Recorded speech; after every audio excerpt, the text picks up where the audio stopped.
ko mame dobi pač kakšne te pakete, tudi z lasmi jih takoj hočemo se odpreti. Ena od junakinj tretjega nadstropja je ravno Mija, ki je prebolela levkemijo, zdaj pa skupaj z mamo, ki je frizerka, zbira lase. Nekateri se ostrižejo v salonu, drugi jima lase pošljejo po pošti. Sem imela lase do tukaj, potem sem si jih pa postrigla do tukaj. Sem že na začetku hotela lase ostriči, da mi ni vroče, potem mi je pa mami predlagala, če bi dala za lasuljo, pa sem ji rekla, ja, seveda. Lase sta po pošti poslali v tujino.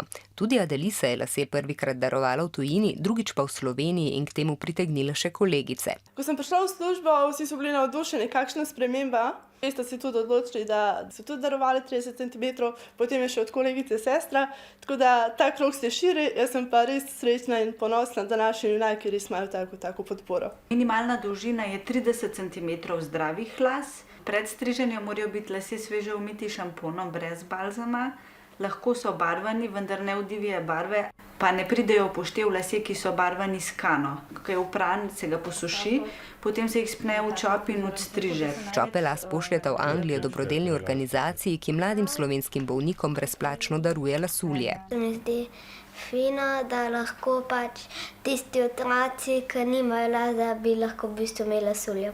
Lasulje niso pogojene s temi lasmi, ampak se mi samo zdi dobra namera, da jim pošiljamo lase, ker oni pač za nas pošiljajo brezplačne lasulje. Za lasuljo se lahko v salonu dogovorijo in jo brezplačno dobijo mladoletni bolniki.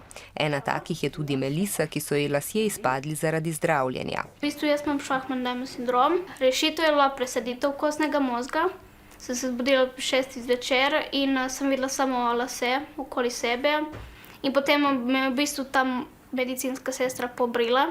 Dokončno. Lasuljo je dobila pred mesecem dni, želela si je čim bolj podobno pričeski, kot je vajena. Zato sta jo z Brigito še malo postrigli in uredili. To so zdaj naravni lasi, ker v njih sintetičnih lasulj mislim, da noben ne more držati 24 ur na glavi. Ker ti je vroče pod njo in vse te srbi. V bistvu to lahko imaš komot 24 ur, tudi ko spiš imaš lahko.